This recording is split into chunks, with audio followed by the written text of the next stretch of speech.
Assalamualaikum warahmatullahi wabarakatuh. Waalaikumsalam warahmatullahi wabarakatuh. Selamat siang. Siang. Bagaimana kabarnya hari ini? Alhamdulillah baik. Baik ya. Oke. Kalian pasti belum ada yang kenal nih satu sama lain, ya kan? Ya, belum. Maka dari itu alangkah baiknya sebelum kita memulai kegiatan hari ini, kita kan harus kenal lebih dulu gitu kan ya. Oke, siap. Silakan kalian perkenalkan mulai dari nama, umur, dan alamat domisili kalian. Mungkin dari siapa lebih dahulu? Saya Oke, silakan Mbak. perkenalkan, nama saya Mila. Mila. Alamat saya, domisili saya Malang. Terus umur saya 18 tahun. Selanjutnya,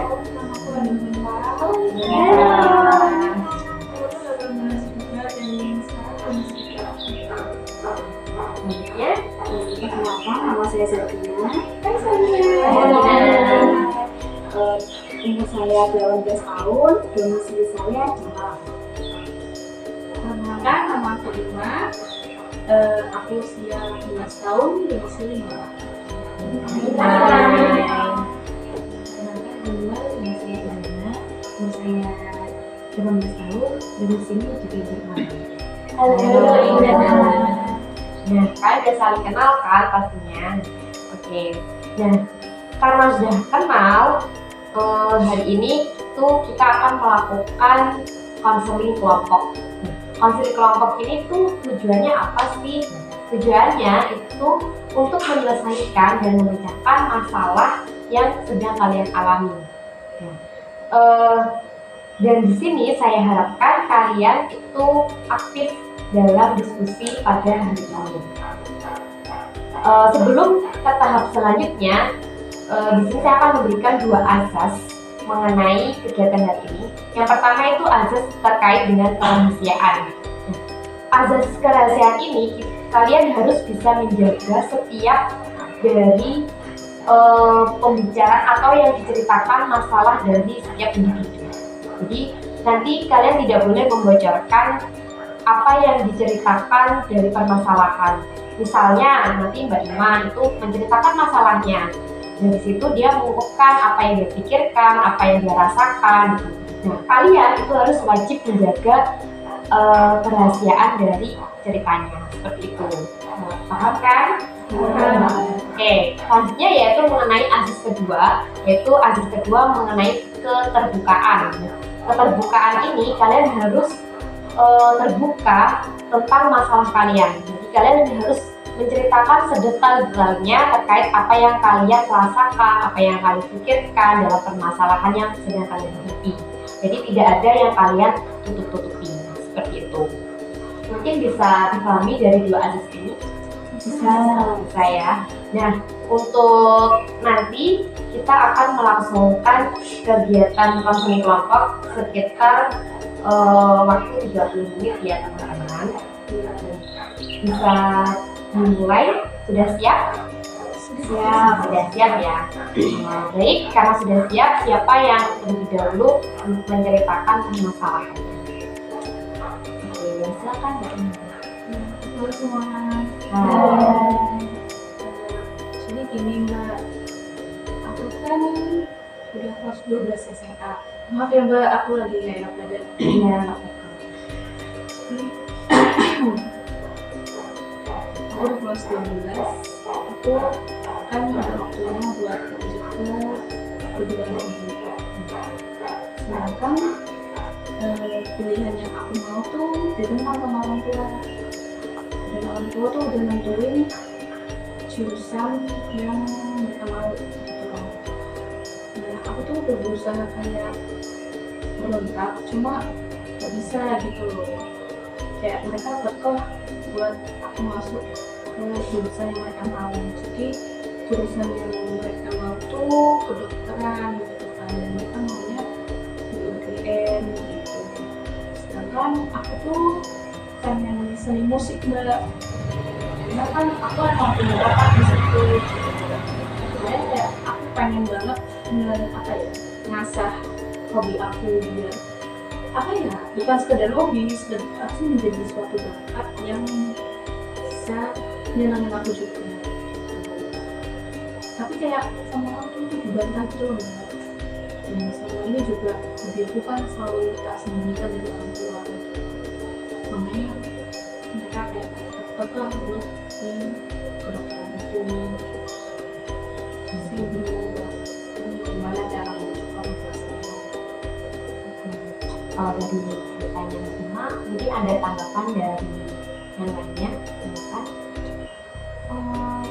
Kira-kira kenapa ya orang tua kamu itu pengen kamu masuk kedokteran bukan di jurusan impian kamu? Kalau orang tua sih bakal di kedokteran, soalnya kan ya mungkin untuk meneruskan kan sudah dari apa ya, dari nenek atau kan ayah dokter, terus mama juga dokter, kakak juga kebetulan dosen di bidang kedokteran, dan mereka juga bilang saya kedokteran. Selanjutnya yang Bima, mungkin ada tanggapan yang lain terkait ini. Oh iya, untuk mbaknya sendiri itu udah kayak meyakinkan orang tuanya untuk oh aku itu suka di musik, kayak penjelasannya, alasannya, pokok yang bikin mantep orang tuanya itu. Sebenarnya udah sih, cuma kan ya orang tua punya pandangan tersendiri terhadap musik gitu ya. Jadi gini, maaf ya cerita panjang. Ya, jadi gini, kan aku punya paman, dia tuh kayak punya bakat tuh musik juga, dan itu tuh kayak diasah terus sampai akhirnya dia seorang maestro terkenal di dunia. Dan apa namanya, dia kan pamanku ini anak ketiga dari 7 bersaudara, dan itu anak kesayangan nenek saya. Kayak apa-apa tuh diiyain, apa-apa diiyain gitu. Tapi impian orang tuanya atau nenek saya ini minta sesuatu dari dia, kayak minta pulang lah atau minta mesti nggak bisa gitu. Dan menurut saudara-saudaranya pamanku atau mungkin paman-pamanku yang lain ya, itu kayak anggap kayak maestro ini durhaka ke nenek saya, padahal saya tuh kayak nggak nganggep dia durhaka, cuman kayak oh mungkin sibuk gitu, dan saya ngerti gitu loh. Dan kayak ada rasa benci tersendiri gitu loh mbak antara saudara dari paman sama ayah saya. Terus akhirnya ayah saya itu kayak mengklaim kalau paman saya tuh kayak gitu gara-gara kena musik gitu. Namanya ayah saya tuh benci banget musik, walaupun saya kasih alasan yang paling logis, paling masuk akal, tetap kekeh gitu loh, gak boleh musik gitu. Apalagi pas ibu saya kan itu kayak dari keluarga yang agamis, itu kayak emang dari kecil gak pernah dikasih musik, akhirnya kayak mengharapkan musik gitu. Akhirnya mereka berdua tuh kayak bener-bener kekeh gak boleh musik, gak boleh nyanyi gitu. Makanya pas saya berusaha ngasih alasan, ngasih kayak keyakinan gitu loh, terus tuh tetap kekeh gitu loh, kayak gak boleh, pokoknya kedokteran gitu. Apalagi waktu SMA kan saya pernah medium ikut tes musik, kayak apa sih, ekstra paduan suara gitu loh. Dan itu ketahuan, malah akhirnya kayak gerak-gerik saya harus diperhatikan gitu loh. Terus kayak mungkin takut saya jadi paman saya gitu loh, padahal ya enggak gitu loh, saya tetap di rumah tuh gitu. Jadi susah gitu. Terus dari situ kan kamu itu menyembunyikan hobi kamu ya. Itu kalau pernah nggak sempat ketahuan gitu sama orang tua kalau kamu tuh suka musik, suka main musik gitu, terus nyanyi juga, kenapa? Pernah sih, ya pas SMA itu, pas saya ikut ekstra kadus kan, saya mulai mengeksplor tentang musik. saya mulai bisa main biola, saya nabung buat beli itu gitu kan ya. Terus ya semua itu kan saya umpetin di ruang kasur. Terus suatu hari kan wali kelas saya kayak ngasih tahu ke orang tua saya kayak, ya ini prestasi banget, apalagi suaranya bagus, kayak apa sering di spam buat lomba-lomba paduan suara, ketahuan sama orang tua saya. Terus orang tua saya tuh kayak diem-diem masuk ke kamar saya, terus semua barang saya itu dibongkar.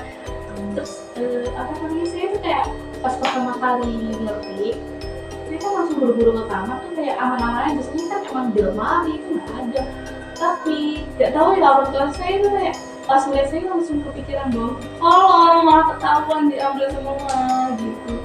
Jadi pas masa-masa SMA kemarin pas kelas 10 kelas 11 itu Mbak, kayak bener-bener saya sampai gak betah di rumah gitu Mbak. Wah gitu banget. Ini sudah sih Mbak. Sebelum Mbak langsung ini curhat atau cerita ke teman atau saudara Mbak itu tentang permasalahan yang Mbak alami saat ini. Kalau ini sih nggak pernah ya, soalnya saya kayak nggak tahu ya, nggak pernah sih bahas keluarga. Tapi kalau saudara, saya kan punya kakak sama adik ya. Kakak saya kan cowok, adik saya juga cowok, saya satu-satunya cewek di rumah. Terus saya tuh sebenarnya nggak dekat sama saudara saya, tapi semenjak saya apa namanya ketahuan musik itu, saya kayak kan merasa hancur gitu ya Mbak, kayak yang selama ini saya sebagai kesenangan saya malah dihancurkan gitu kan.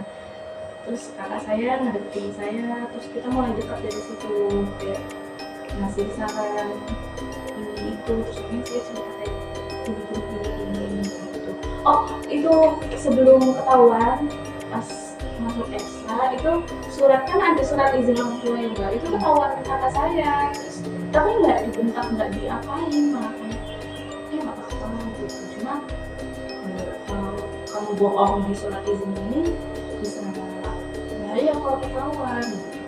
Ya udah dikasih peringatan sih kalau mau orang tua buat nanti apa-apain sama kakak saya. Cuma ya kan saya sama kakak saya tidak tahu kalau orang tua saya suka, jadi kayak ya, saya kok nggak mau ngepalsuin surat izin gitu. Terus kakak saya doang yang tahu, akhirnya kayak kita dekatnya tuh dari situ gitu. Saya suka sharing kalau saya ada lomba ini, ada lomba itu, saya sharing lagi kalau ketemu sama penyanyi-penyanyi terkenal, saya ya seneng lah gitu saya. Semenjak itu tadi saya jadi dekat sama kakak saya, apalagi pas ketahuan itu saya kira kan saya cuma bisa berbagi kebahagiaan aja ya ke kakak saya, ternyata pas saya lagi sedih-sedihnya kakak saya juga nyamarin gitu. Ya gitu deh Mbak. Mbak, apa sebelumnya kakaknya pernah diketahui gitu sama orang tua? Kalau kakak saya nggak tahu ya, mungkin karena selama ini saya yang cerita, kakak saya nggak pernah cerita. Cuma kayaknya sih kalau menurut pemikiran saya ya, kan orang tua pengennya semua kedokteran, sedangkan kakak kan juga udah kedokteran gitu. Saya mikirnya kakak saya kayak iya aja, jadi kayak dikekang cuma kayak ya udah gitu loh. Tapi entah ya, kalau untuk masalah hobi kan pasti suka basket ya, kayak dibolehin gitu loh. Makanya saya pikir kayak SMA adalah waktu saya eksplor diri. Kakak saya kan pas SMA kan ikut klub basket gitu kan, itu dibolehin ikut lomba-lomba gitu ya, juga dibolehin sampai di pasarin ring basket demo tuh juga bisa semuanya. Saya pikir tapi yang ketika kalau saya nggak dikekang ya Mbak, itu nggak dikekang. Atau enggak emang kakaknya itu orangnya penurut? Iya sih kayaknya. Saya paling dulu kan nggak deket yang Mbak, saya udah Jadi deketmu dengan kakakmu itu ketika kamu tuh SMA karena ketahuan ekstra gitu. Kalau pas mungkin dari keluargamu ada yang bisa mencairkan suasana nggak, kayak yang dipercaya, siapa yang dipercayai orang tuamu terkait ya kok yang dipercaya gitu. Pokoknya apa yang saran dari orang itu bisa masuk ke orang tua. Maksudnya Mbak, saya nggak paham. Siapa yang dari anggota keluargamu itu siapa yang paling dipercaya gitu. Oh, yang paling disebutin orang tua. Ya, Kayaknya sih kalau saya kakak. harus dibeli mobil. Oh gitu. Terus saya nggak pernah dibeli sepeda. Yang gitu ya. Enggak. Ada perasaan iri atau gimana nggak kamu dengan kakak? Ya, awalnya saya mikir kayak kan memang belum waktunya gitu. Cuma semenjak mereka yang ngancurin semua alat musik saya langsung merasa mereka nggak adil gitu. Kenapa saya diginiin, sedangkan kakak ada ini, kakak ada ini gitu. Saya diskusi karena saya SMA kan saya masih kecil, saya punya cuma oh itu untuk barang-barang anak gede gitu. Saya kan masih kecil, saya mikirnya gitu. Kalau masih kecil saya harus belajar yang rajin, saya mikirnya gitu. Tapi kok pas SMA saya malah diginiin gitu loh. Saya langsung mempertanyakan orang tua saya gitu loh Mbak. Kayak entah kenapa. Terus kalau ada nggak sih Mbak dari orang tua kayak apa ya, ancaman lah, misal kayak Mbak kan mau kuliah ya, terus Mbak pengennya ke sini, sedangkan orang tua itu pengennya ke kedokteran. Nah itu kalau Mbak nggak ke kedokteran, kalau Mbak nggak nurut orang tua Mbak itu ada nggak Mbak dari orang tua Mbak itu ancaman Mbak kalau nanti kamu kayak gini gitu. Kan yang di kolong kasur itu banyak ya barangnya. Waktu itu salah satunya ada kayak satu kertas itu lagu buatan saya. Itu sendiri. Iya, kayak itu tuh bener-bener kayak aku nulisnya itu pas aku lagi happy-nya, kayak itu tuh semua perasaan aku yang aku rasakan selama di awal SMA itu kayak bener-bener happy lah gitu. Makanya kayak itu tuh sebuah harga gitu loh, sebuah apa ya, benda berharga, dan itu diancam bakal dibakar. Dan pernah kan saya apa namanya kan di sekolah ada kayak formulir buat bikin ke BK yang jurusan jadi saya pilihnya tuh yang musik, yang diisi itu ketahuan orang tua saya, biola saya dibakar. Terus habis itu diancam, pokoknya kalau kamu sampai milih isi dan nggak milih kedokteran, ini benda satu lagi ini bakal kita bakar gitu. Jadi saya benar-benar kayak aduh ini gimana gitu loh, kayak ini tuh benar-benar ide yang mahal, yang berharga buat saya, yang kayak hidup matinya saya gitu loh Mbak. Jadi kayak saya nggak mau kehilangan itu gitu loh. Tapi saya juga nggak mau terjebak di jurusan yang saya nggak mau gitu. Tapi selama kamu Mbak itu fasilitasi Mbak mau belajar di kedokteran atau pengennya Mbak masuk kedokteran dan nggak ada fasilitas orang tua saya tuh kelas sama pendidikan Mbak. Jadi dari TK tuh kan biasanya TK kan cuma bermain ya. Itu saya udah dijelasin baca, dijelasin berhitung, itu saya udah dari TK. Terus apa namanya? Saya juga pas SD ikut macam-macam les gitu loh Mbak. Jadi kayak kelas sekolah tuh ada les matematika, les IPA gitu kan. Terus juga saya disuruh ikut olimpiade ini, baik yang di dalam sekolah maupun yang di luar. Kayak benar-benar digenjot gitu loh sama orang tua. Kayak kalau fasilitas aman sih Kak, mendukung banget.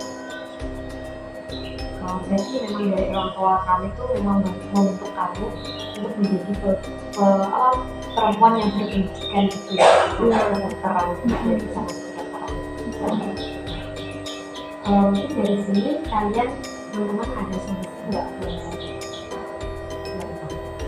Nah, mungkin dari saya dulu ya.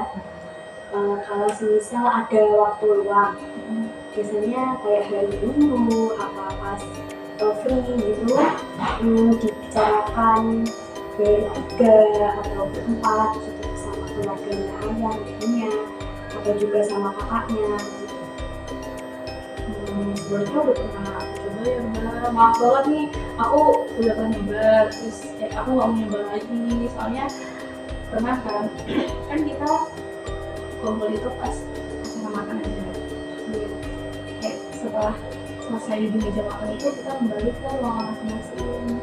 Ya aku belajar, adik belajar, kakak juga mau nyusun buat materi ajar besok-besok gitu kan. Nah, Ayu juga langsung masuk ke ruang kerjanya, itu juga langsung ada ruang kerjanya sendiri kan. Itu bertemu cuma di makan, terus saya juga manfaatin itu. Tapi sebelum itu kan saya udah bincang-bincang dulu kan sama kakak. Aku mau ngomong ke orang tua gitu loh, kayak udah nggak betah banget gitu loh. Iya gak sih, kayak aku ditekan di sini, kayak ada barang-barang kesayangan aku yang dipegang sama mereka buat ngancam aku biar aku nggak bergerak gitu loh, kayak dia nggak bebas gitu, kayak diikat gitu loh. Kayak aku udah nggak betah, aku mau ngomong ke mereka, cuma aku kan nggak berani. Terus minta tolong kakak temenin dong, terus saya pas makan itu udah selesai kan makanannya, tinggal kayak makanan menutup gitu loh. Terus aku ngomong, Bu, semisal kan aku ngerti ya apa sih alasan mereka gak mau saya musik biar nggak kayak paman kan. Nah, terus tak jelasin, aku nggak bakal kayak paman gitu loh, aku akan masuk isi, cuma aku nggak bakal kayak paman gitu loh. Kayak aku bener-bener udah sekali sampai aku tuh merinci kehidupan aku kan saya 4 tahun enggak, aku merinci kehidupan aku 4 tahun ke depan, bahkan setelah 4 tahun itu bener-bener rinci kan tetap menyangkut pautkan dengan orang tua yang gak ninggalin mereka, yang kalau mereka butuh tuh saya bisa langsung balik gitu loh. Saya bener-bener siap lah secara teori dan secara logikanya bisa gitu. Cuma orang tua saya kayak langsung bantuin saya nggak gitu Mbak, kayak langsung maksud kamu apa gitu, kayak langsung menjadi suara. Kayak aku ya gimana sih Mbak gitu kan, kalau ya nggak tahu ya, mungkin aku doang ya, kalau dengar tuh langsung kayak gitu loh Mbak, Rasa takut. takut, kayak udah nggak bisa bersuara lagi, nggak bisa berkata-kata lagi. Terus akhirnya dibantuin sama kakak saya, gak tau ya kenapa kakak saya itu kalau ngomong sama orang tua saya kayak oh gitu, kayak langsung menang gitu loh. Saya langsung merasa gak ada keadilan di meja makan itu Mbak, sumpah Mbak, kayak apaan sih gitu loh, kayak jiwa-jiwa kayak ih kok bisa sih ngomong sama kakak tuh langsung diem, jalan sama saya itu langsung ngebentak gitu loh. Saya sebelahnya saya langsung menjadi meja makan dan saya gak mau ulang gitu lagi.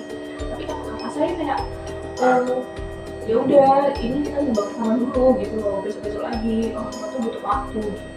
Dan kayak kan waktu SBM PTN itu tinggal dikit lagi gitu loh Mbak, daftarnya itu tinggal dikit lagi, saya bener-bener butuh cepat gitu. Tapi nggak tahu malah sih Mbak, makanya saya kesaran banget gitu loh, saya udah cepet punya itu gitu.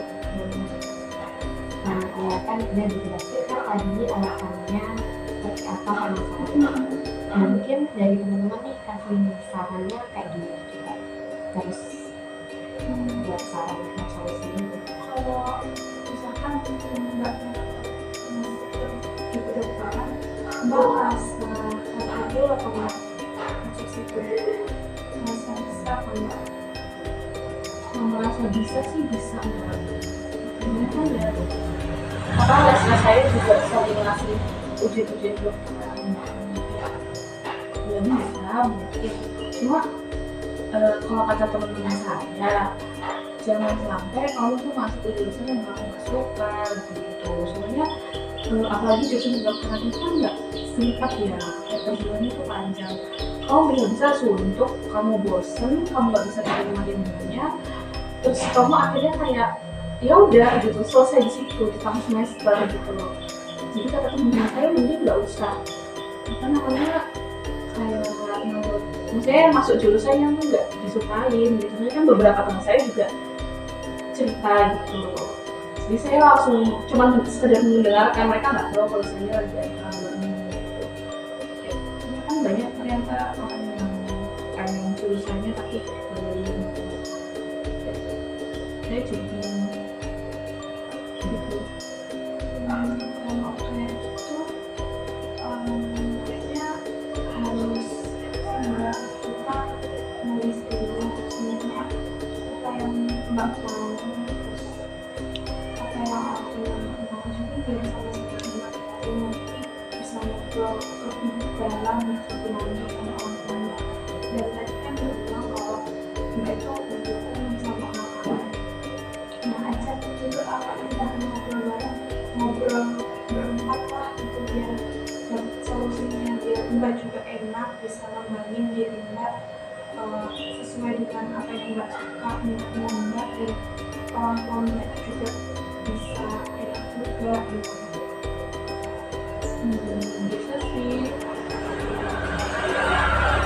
cuma saya masih takut aja gitu sama suara mas yang tinggi, kayak takut lah mau ngatain mereka walaupun ada kakak gitu, masih takut.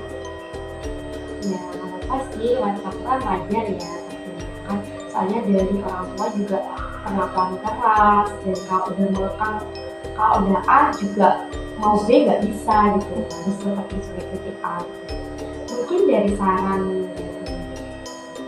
saya ambil dari kalian tadi, ya benar, atau ada komunikasi, harus dikomunikasikan tuh. Nah, untuk lebih saya simpulkan lagi ya diskusi terkait solusinya tadi, kan tadi kakak masnya atau kakaknya sampean itu kan deket tuh sama orang tua. Nah, itu coba untuk kakaknya itu lebih berbicara dulu gitu sama orang tua, kayak lebih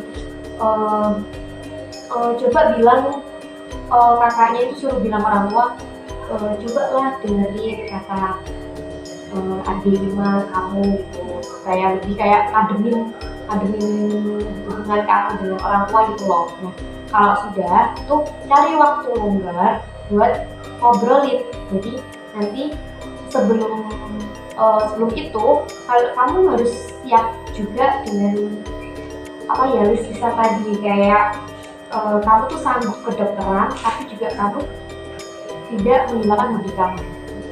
Jadi dimusyawarahin lah di situ, ngobrol dengan pelan, nggak ada. Terus nanti juga ngobrolnya itu bersama dengan kakak. Nggak apa-apa dicoba sekali lagi. Soalnya kalau nggak kita coba lagi, nanti takutnya kamu malah tertekan gitu. Jadi dicoba waktu yang longgar, cari waktu yang longgar, terus di situ kalian ngobrol, kakak kamu bersama kedua orang tua kamu. Di situ nanti yang mulai siapa? Yang mulai kakak kamu dulu, supaya biar ada penengahan. Jadi kakak kamu nanti yang mulai, coba dengarkan adik mau bicara gitu. Terus nanti dari situ kamu bicara lah seperti apa yang kamu inginkan. Dan kamu tadi kan sudah sempat bilang kalau kamu misal masuk ke kedokteran kamu bisa gitu, pasti kamu bisa menjalannya. Cuman kamu lebih ingin menonjolkan hobi kamu, ingin mengajar cita-citamu untuk menggeluti hobi kamu. Nah, nanti kamu bilangnya, misal kamu, ya aku bisa kedokteran, tapi hobi aku juga jalan, supaya sama-sama menguntungkan.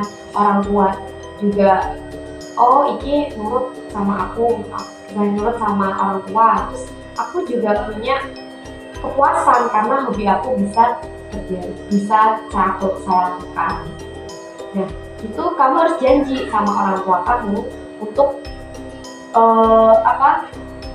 bakal bisa memenuhi ekspektasi dari orang tua kamu. Bisa seperti itu ya.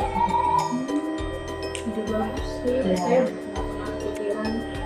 Mungkin kedepannya bisa saya coba buat ngobrol dulu ke Mas, ya Mas tuh bujuk ke orang tua dulu, kayak mereka obrolan dekat dulu, Tapi nanti kalau saya udah dapat pemicu dari Mas, ya saya akan ambil ngobrol sama orang tua di kelas. Ya, benar. Oke, mungkin dari diskusi ini apa yang Mbak rasakan setelah diskusi hari ini?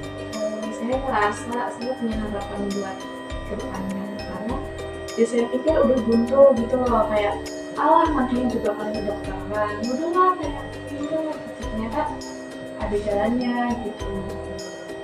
Jadi Mbak bisa kedokteran sambil ngasah hobi kamu. Iya. Mungkin karena ini kita kan sudah di penghujung akhir dari diskusi hari ini. Karena kita tadi berawal dari berdoa, kita untuk mengakhirnya mengucapkan hamdalah bersama. Alhamdulillah. Terima kasih saya sampaikan pada Mbak Ima karena sudah menceritakan apa yang Mbak permasalahkan, terus juga sudah dapat solusi dari teman-teman juga. Dan juga terima kasih kepada teman-teman karena sudah aktif dalam berdiskusi kali ini. Terima kasih. Wassalamualaikum warahmatullahi wabarakatuh. Waalaikumsalam warahmatullahi wabarakatuh. Terima kasih, Mas.